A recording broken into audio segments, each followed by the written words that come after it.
Bom dia, meus irmãos. Sejam bem-vindos à nossa reflexão bíblica dominical. E hoje nós seguiremos meditando no livro de Josué, no capítulo 3, os versículos de 7 a 13. Vamos olhar para atributos de Deus que estão ali presentes. Essa semana chamou a minha atenção a reportagem veiculada pela BBC e também repercutida em outros jornais, em outros órgãos de imprensa, que falava de médicos italianos que haviam trabalhado com tanta intensidade durante todo o processo de epidemia na Itália, e um processo muito drástico, muito triste, com muitas mortes. Muitos deles agora se sentindo abandonados e esquecidos. Depois de trabalharem com intensidade para salvar vidas, agora que a pior fase passou no seu país, eles se sentem sozinhos. Alguns estão deprimidos, outros acordando de madrugada, às vezes 10 vezes durante a madrugada, com pesadelos e comentando que depois de serem tratados como heróis no seu país, agora eles têm sido esquecidos e abandonados. E esse sentimento de esquecimento, de abandono, tem dominado e tem tornado a sua vida triste, depressiva, a sua vida que agora experimenta um grande vazio depois de toda aquela intensidade de trabalho que eles estavam tendo. Apesar desses médicos se sentirem assim, se sentirem abandonados e talvez deixados de lado pelas autoridades do país ou pelo seu próprio povo, nós somos lembrados nas Escrituras que não precisamos nos sentir assim e que essa não é a realidade daqueles que fazem parte do povo de Deus. Embora os homens possam se esquecer de nós, ainda que as pessoas possam não cumprir a sua promessa para conosco, o nosso Deus é um Deus que está ao nosso lado, é um Deus que não nos abandona. Como nós estudamos na semana passada, em Josué capítulo 3, versículos de 7 a 13, vimos que Deus é um Deus presente e soberano, um Deus que habita no meio do seu povo e governa a terra, governa a história. Hoje, nós vamos destacar outros dois atributos de Deus. Deus também é apresentado ali em Josué capítulo 3 como um Deus que é vivo, um Deus que é ativo na história, diferente das divindades que os israelitas encontrariam em Canaã, divindades modeladas, forjadas com ferro ou madeira, pelos seus adoradores, pelos povos que ali viviam. E Deus também é um Deus fiel, é um Deus que cumpre suas promessas, é um Deus que tem prazer em fazer aquilo que ele anuncia. E ainda que essas promessas possam parecer demoradas, elas jamais falham. Leia comigo o livro de Josué, capítulo 3, versículos de 7 a 13. Josué, capítulo 3, versículos de 7 a 13. Diz assim a Escritura Sagrada: E o Senhor disse a Josué: Hoje começarei a exaltá-lo à vista de todo Israel, para que saibam que estarei com você como estive com Moisés. Portanto, você é quem dará a seguinte ordem aos sacerdotes que carregam a Arca da Aliança. Quando chegarem às margens das águas do Jordão, parem junto ao rio. Então Josué disse aos israelitas: Venham ouvir as palavras do Senhor, o seu Deus. Assim saberão que o Deus vivo está no meio de vocês, e que certamente expulsará diante de vocês os cananeus, os hititas, os heveus, os ferezeus, os girgazeus, os amorreus e os jebuseus. Vejam, a arca da aliança do soberano de toda a terra atravessará o Jordão à frente de vocês. Agora escolham 12 homens, um de cada tribo. Quando os sacerdotes que carregam a arca do Senhor, o soberano de toda a terra, puserem os pés no Jordão, a correnteza será represada e as águas formarão uma muralha. Nós estamos revendo o texto que estudamos na semana passada para observar dois outros atributos que a passagem descreve para nós. Além desse Deus ser presente e soberano, um outro atributo que nós descobrimos nessa passagem é que Deus ele é fiel às suas promessas. Josué 3, de 7 a 13, nos apresenta um Deus que é fiel às suas promessas. Logo no começo do versículo 7, há um verbo, na verdade são dois verbos, mas um deles tem um destaque especial. que nós não observamos com maiores detalhes na semana passada, porque queremos olhar com ele agora nessa semana e perceber como esse verbo está muito ligado às promessas e ao cumprimento que Deus daria essas promessas que ele havia feito para Abraão e agora estava realizando com a geração de Josué e com o próprio Josué. Versículo 7, Deus começa dizendo para Josué: neste dia começarei a te engrandecer. Ou a NVI traz: nesse dia começarei a exaltá-lo. Esse verbo aqui traduzido como exaltar na NVI, ou o verbo também mais comumente achado como engrandecer, ele é usado várias vezes no Antigo Testamento, muitas vezes com a conotação do processo de crescimento de um garoto ou de uma menina da infância à fase adulta. Muitas vezes descreve o papel daqueles que são responsáveis por educar essa criança, educar esse menino, para que ele se torne um adulto maduro, um adulto responsável. Lá em 2 Reis, capítulo 10, versículo 6, o texto fala para nós de nobres de uma determinada cidade que tinham a responsabilidade de engrandecer, ou na verdade, educar os filhos do rei daquela época. O verbo então usado aqui no sentido de educar, de treinar aqueles meninos, eram 70 filhos, 70 crianças, para que se tornassem adultos responsáveis diante da sociedade em que eles viviam. Isaías muitas vezes usa esse verbo engrandecer para personificar cidades que são descritas como mulheres, responsáveis por engrandecer ou educar os seus filhos, alguma delas deixando de engrandecer e de educar os seus filhos. No Pentateuco, por toda a narrativa do Pentateuco, também de Êxodo, por exemplo, nós encontramos Ismael, que de menino se torna homem adulto e ele é engrandecido, ele cresce. Assim como Moisés, o jovem Moisés, ele cresce e vai atuar em favor do seu povo. Mas esse verbo engrandecer, especialmente no grau em que ele aparece aqui no texto, ele tem um destaque especial, porque ele é usado muitas vezes no contexto de promessa de uma aliança ou do cumprimento dessa promessa feita num contexto de aliança.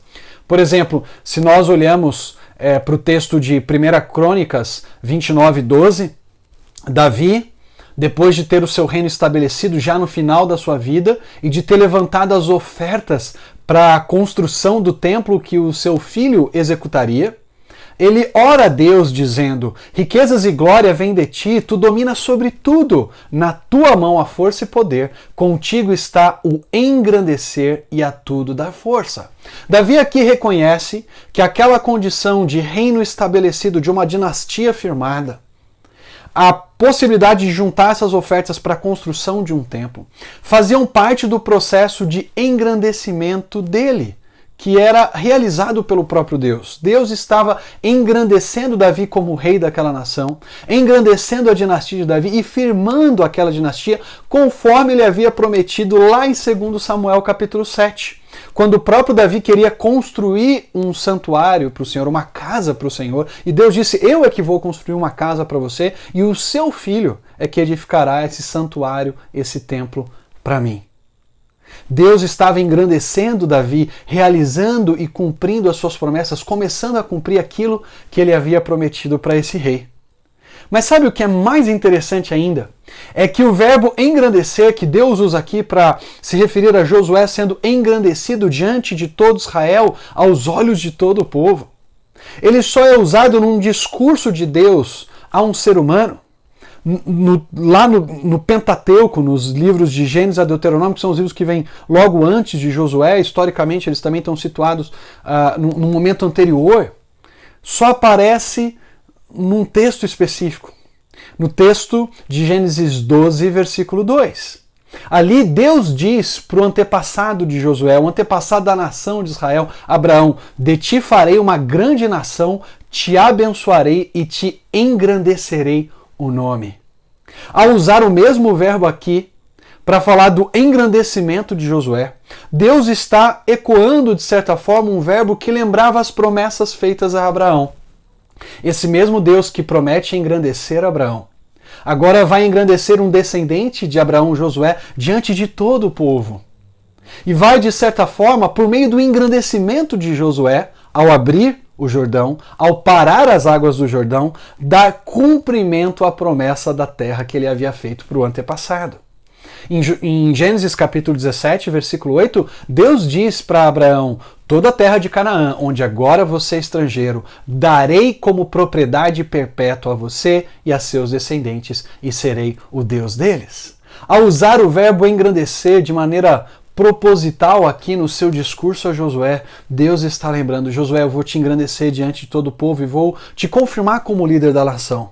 Mas lembre-se que ao parar as águas do Jordão, eu estou cumprindo a promessa de engrandecer Abraão e de engrandecer os seus descendentes. À medida que nós lemos a passagem, nós encontramos um pouquinho mais da linguagem dessa aliança, desse compromisso que Deus firmou com Abraão e depois reafirmou para Israel no Sinai. No versículo 10, agora Josué falando com o povo, ele diz para o povo que eles saberiam que Deus estava no meio deles, ou que Deus estaria no meio deles, e ao abrir o Jordão, ao fazer as águas do Jordão pararem como uma barreira, ele faria aquilo para que Israel soubesse que certamente Deus expulsará de diante de vocês os cananeus, os hititas, os heveus, os ferezeus, os gergazeus, os amorreus e os jebuseus. Josué cita uma série de povos que habitavam em Canaã para indicar para o povo que Deus cumpriria a sua promessa de dar a terra daquelas nações, daqueles povos, a Israel. Mas ele usa algumas palavras aqui, alguns nomes ou algumas designações desses povos que ecoam também outros trechos, especialmente da Torá, do Pentateuco, em que Deus havia feito promessas tanto para Abraão como para Israel. Esses povos estão identificados aqui ou por sua localidade, pela região geográfica que eles moravam. Por exemplo, muitas vezes os cananeus, ou a expressão, a palavra cananeus, se refere a todos os habitantes de Canaã. Mas, às vezes esse termo é usado também, por exemplo, como é usado lá em Josué capítulo 5, versículo 1, para se referir àqueles que moravam na faixa litorânea. Eles são chamados de cananeu, aqueles que moravam naquela região ali, próximo do litoral do mar Mediterrâneo. Os amorreus também muitas vezes vão indicar os povos que moravam mais para dentro. Josué 5.1 descreve esses povos como aqueles que moravam ao oeste do Jordão, em contraste com os cananeus que moravam no litoral. Então os amorreus pode ser uma indicação aqui geográfica dos povos que moravam ali mais no interior de Canaã, perto da região montanhosa. Há outros povos aqui que são mencionados que muitas vezes são identificados como uma característica étnica. Eles têm uma identidade étnica própria e vivem numa determinada região.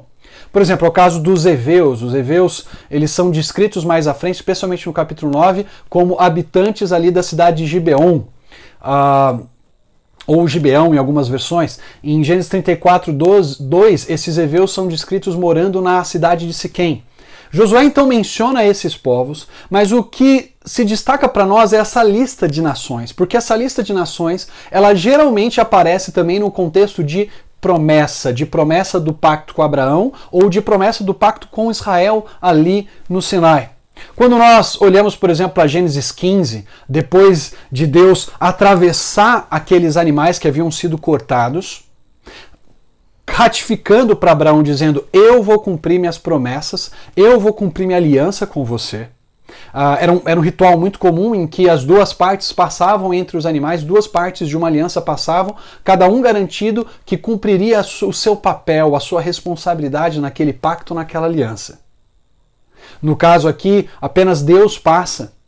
E ao passar entre os animais dizendo: faça-se comigo o que foi feito com esses animais, Deus diz para Abraão que daria a ele aquela terra de Canaã. E veja como essa terra é descrita lá em Gênesis capítulo 15, versículos 18 em diante. O texto diz para nós que Deus diz a Abraão: aos seus descendentes dei esta terra, desde o ribeiro do Egito até o grande rio, o Eufrates, a terra dos queneus, dos quenezeus, dos cadmoneus, dos hititas, dos ferezeus, dos refaíns, dos amorreus, dos cananeus, dos gergazeus e dos jebuseus. Ali também em Gênesis 15, 18 a 21, nós temos uma série de povos mencionados. a maioria deles presente também aqui no texto de Josué, capítulo 3, e essa lista de povos um pouco maior do que a de Josué, ela serve como uma confirmação, como uma referência de que Deus daria a terra de Canaã para Abraão. Josué, então, aqui está ecoando a linguagem da aliança de Deus com Abraão. Essa mesma linguagem que vai aparecer de maneira mais próxima ainda do texto de Josué, lá em Deuteronômio capítulo 7. Quando Deus está ratificando o seu compromisso com Israel na aliança que ele havia feito no Sinai, agora ele está renovando essa aliança nas planícies de Moabe com a nova geração, que vai dar sequência à geração de Moisés. Deus diz para aquelas pessoas, ou melhor, Moisés diz para aquelas pessoas como representante de Deus, Deuteronômio 7, 1 e 2. Quando o Senhor, o seu Deus, os fizer entrar na terra para a qual vocês estão indo, para dela tomarem posse, ele expulsará de diante de vocês muitas nações. Aí vem a mesma lista de povos. Os hititas, os gergazeus, os amorreus, os cananeus, os ferezeus, os heveus e os jebuseus. Exatamente os mesmos povos que Josué menciona aqui. São 7 nações maiores e mais fortes do que vocês. E quando o Senhor, o seu Deus, as tiver dado a vocês, então vocês as destruirão totalmente. Josué está ecoando a linguagem da aliança e dizendo: Deus há de dar a nós essa terra. Deus vai cumprir conosco aquilo que ele prometeu a Abraão há quase 500 anos atrás. Aquilo que ele confirmou conosco no Sinai e que ele ratificou aqui nas planícies de Moabe. Deus vai realizar as suas promessas neste momento, nesta geração. E nós somos os receptores das promessas de Deus, aqueles que vão experimentar ao vivo e a cores o Deus que cumpre o que diz. Chama atenção o fato de que Josué, diferente, por exemplo, de Gênesis, que menciona 10 nações, Josué cita apenas 7 povos.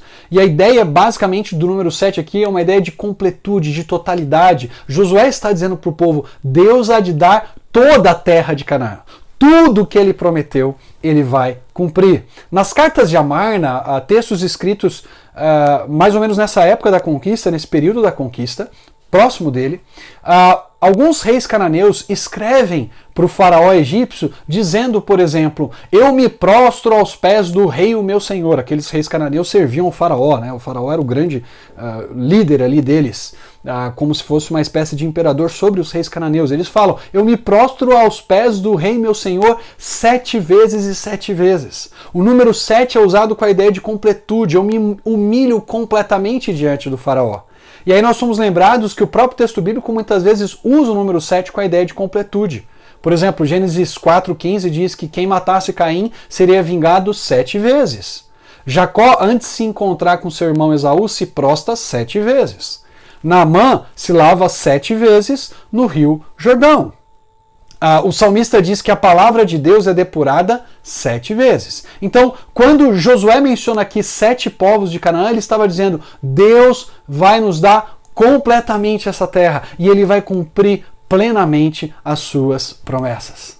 Aquilo que parecia ser uma demora, aquilo que parecia ser uma indicação de que Deus não tinha poder ou não tinha capacidade para cumprir o que ele tinha prometido há 500 anos atrás, na verdade, era o cumprimento do que Deus já havia anunciado para Abraão. A nação de Israel iria para um povo estrangeiro, para uma terra estrangeira, seria escravizada ali. Mas depois de 4 gerações, sairia daquela terra estrangeira e viria para habitar Canaã, até que a maldade dos cananeus atingisse a sua medida completa. Nós temos então nessa primeira parte de Josué 3, 7 a 13, uma indicação da fidelidade de Deus. Nos versículos 7 e 10, tanto Deus quanto Josué usam a linguagem da aliança para dizer: Deus é fiel, Deus cumpre o que promete. Deus, ele é cumpridor das suas declarações, das suas promessas. Ainda que Deus muitas vezes possa ter parecido se esquecido daquilo que prometeu, ou talvez de ser incapaz do que anunciou, na verdade, ele sempre demonstra a sua capacidade de cumprir o que promete. Deus tem poder e Deus é fiel para cumprir o que ele nos anuncia. Talvez aos nossos olhos as promessas de Deus podem tardar, mas certamente elas não falharão.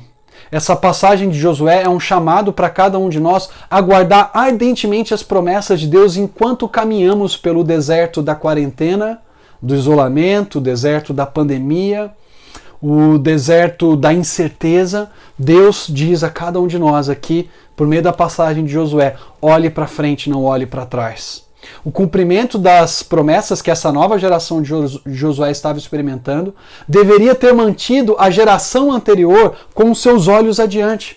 A geração anterior que estava caminhando pelo deserto, em vez de olhar para frente e dizer o Senhor vai cumprir as promessas feitas ao nosso antepassado, eles gastaram tempo olhando para trás, falando, ai, como era bom ser escravo no Egito, ai, como era boa a vida no Egito, e se perderam no seu olhar, deixando-se confundir por aquilo que a sua memória lhes dizia, e uma memória bastante enganada, uma memória muito equivocada, em vez de se apegarem, de alimentarem no coração, cultivarem no coração as promessas de Deus.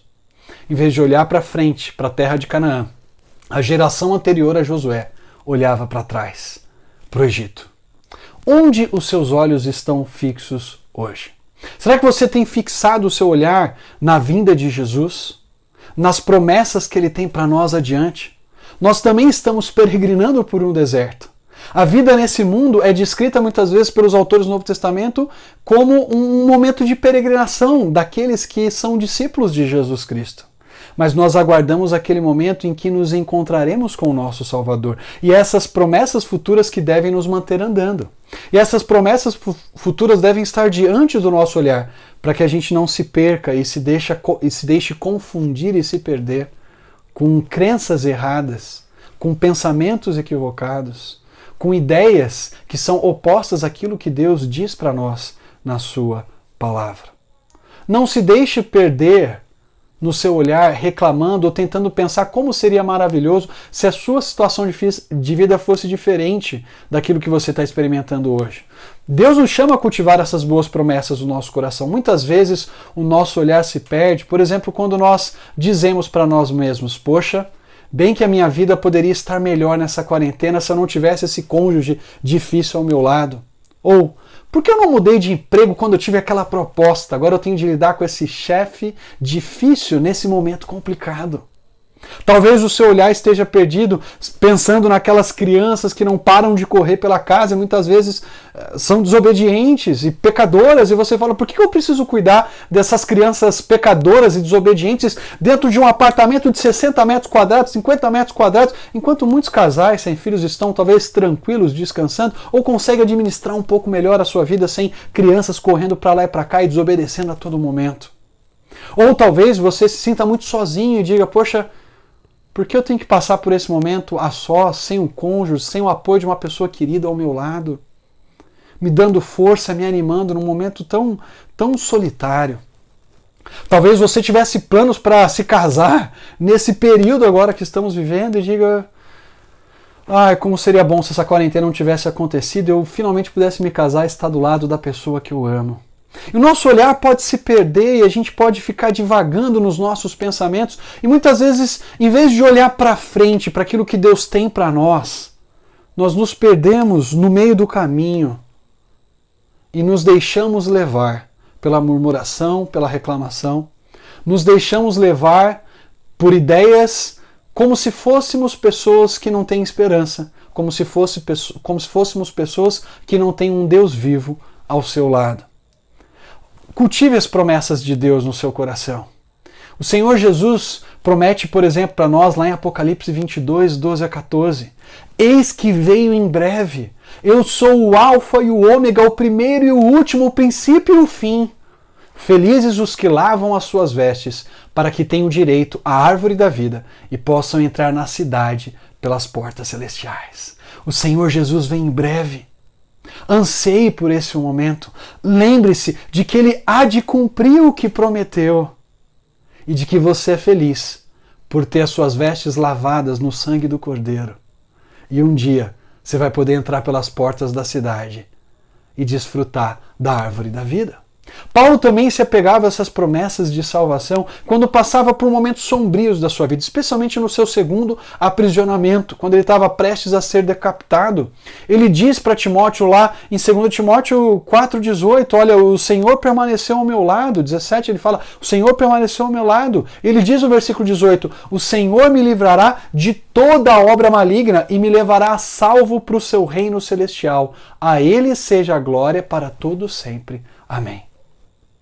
Os homens podem tirar minha cabeça, mas eles não podem tirar minha salvação. Os homens podem impor a mim uma aflição muito forte, aprisionamento, o terror da morte, mas Deus já garantiu a minha salvação eterna e já me garantiu que eu reinarei com o seu Filho. E essa promessa ele há de cumprir. Ainda que aparentemente ele tarde, ainda aparentemente que ele demore, ele é fiel para cumprir as suas promessas. Mantenha as promessas de Deus no seu coração e a lembrança de que Deus é fiel para cumpri-las. Mas Josué, capítulo 3, versículo 10, também destaca para nós um aspecto, uma qualidade de Deus que nós não mencionamos tanto no último domingo, mas que eu gostaria de realçar hoje. Josué diz para o povo, o Deus, lá no versículo 10, o Deus vivo está no meio de vocês. Na semana passada, enfatizamos a expressão no meio de vocês. Deus estava presente, Deus estava com Israel. Mas agora eu queria destacar a maneira como ele chama Deus. Ele chama Deus de Deus vivo. E a evidência de que ele era um Deus vivo seriam as águas pararem, como ele vai indicar no versículo 13, no meio do Jordão. Deus era um Deus vivo. O que Josué queria dizer quando usou essa expressão Deus vivo ao se comunicar com o povo um pouquinho antes de entrar em Canaã? Eu creio que Josué queria aqui contrastar o Deus de Israel com os deuses adorados pelos cananeus. Os deuses mortos, os deuses falsos, os deuses de madeira, os deuses de ferro ou de bronze, não eram como o Deus de Israel, um Deus vivo. Muitas vezes esse contraste nós encontramos no livro de Salmos, por exemplo, quando o salmista diz lá no Salmo 96, versículo 5, todos os deuses das nações não passam de ídolos, mas o Senhor fez os céus. Os deuses das nações são apenas ídolos, são apenas imagens, eles nada podem fazer. Mas o nosso Deus é o Criador de todas as coisas. No Salmo 115, versículos 3 a 7, o salmista diz, o nosso Deus está nos céus e pode fazer tudo o que lhe agrada. Os ídolos deles, das outras nações, de prata e ouro, são feitos por mãos humanas. Têm boca, mas não podem falar. Olhos, mas não podem ver. Ouvidos, mas não podem ouvir. E nariz, mas não podem sentir cheiro. Os deuses das nações não são como o nosso Deus. No contexto do Pentateuco, Levítico 19, 4, por exemplo, chama esses ídolos de Elilim, de fracotes, de insignificantes. Deuteronômio vai chamar esses deuses de Ravalim, eles são vaidades, eles são deuses sem valor, inúteis, fúteis. Mas o nosso Deus é um Deus vivo.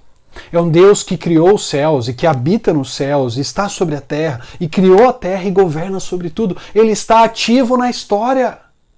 Ele não é um Deus de mãos atadas, mas ele é um Deus com as suas mãos completamente livres para fazer tudo conforme lhe agrada.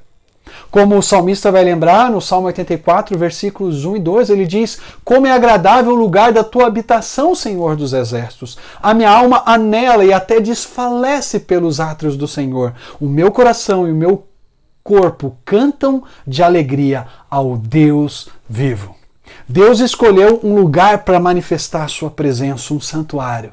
Mas esse Deus não é um ídolo dentro desse santuário. Esse Deus é um Deus vivo. Esse Deus, embora se manifeste de maneira especial, como provavelmente o salmista pensava em Jerusalém, ele é um Deus vivo, ele é um Deus ativo, ele é um Deus envolvido com a história. Ele é um Deus que de fato pode salvar. Ele é um Deus que fala com o seu povo. Ele é um Deus cujos olhos veem todos os homens, os bons e os maus. Ele é um Deus que sente o aroma agradável do sacrifício dos seus adoradores. Ele é um Deus que ouve a nossa oração quando nós clamamos pela sua ajuda. O nosso Deus é um Deus vivo. E Josué queria que Israel tivesse isso muito claro diante de si. Vocês vão enfrentar outras nações que adoram deuses que não passam de madeira e de bronze. Mas nós temos conosco o Deus vivo, que é capaz de parar o Jordão.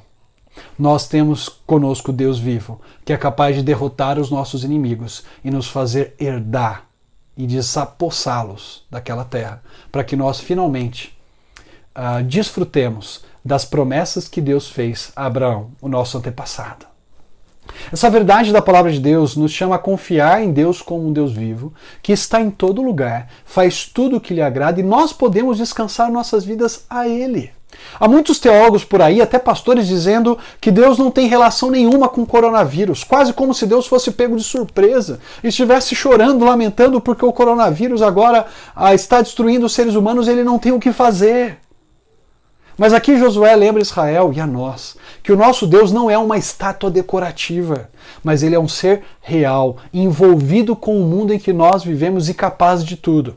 Ele é capaz de bloquear as águas de um rio. Ele é capaz de frear o avanço do coronavírus, se ele assim quiser. Ele é capaz de nos dar força e graça para reagirmos às situações de pressão que estamos fazendo de um modo que revele a bondade e o amor desse Deus.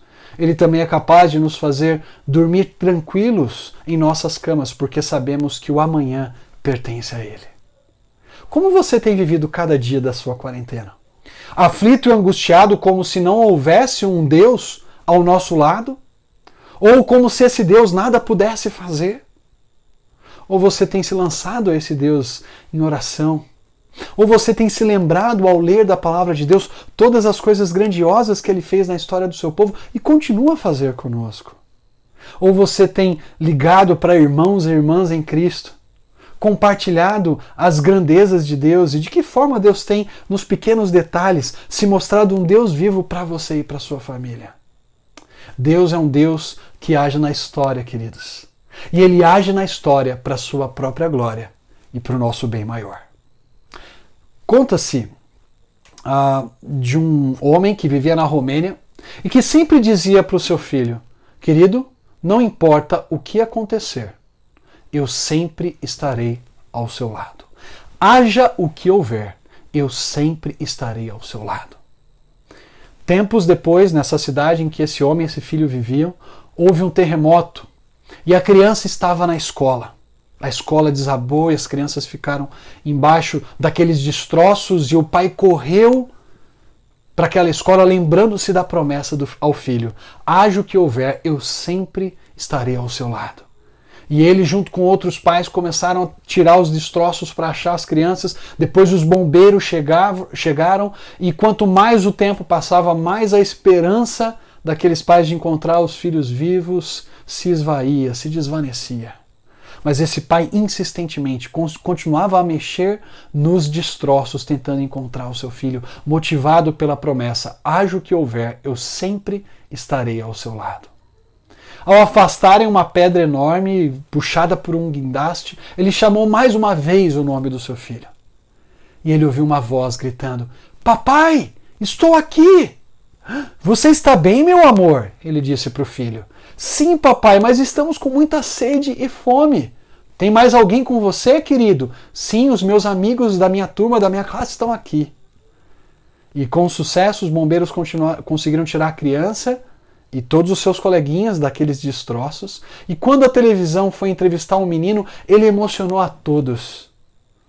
Quando perguntaram a ele se ele teve medo naquele momento de destruição ao seu redor e de impossibilidade de ver a luz direito, de conversar com seus pais e tudo mais, e falaram: você não teve medo, garoto?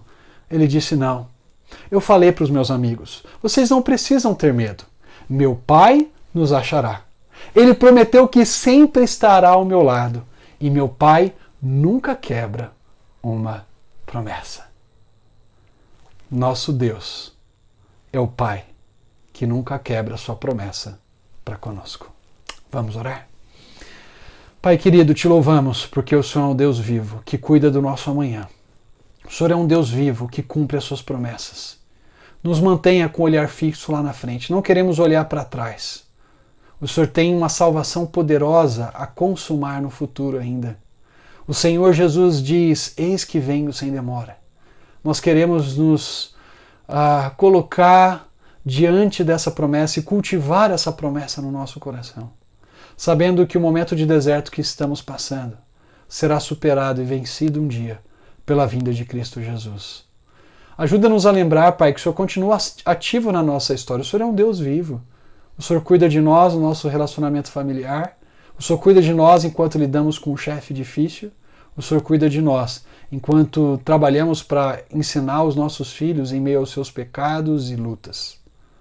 Que a nossa confiança e os nossos olhos estejam em Ti. É no nome de Jesus que oramos. Amém.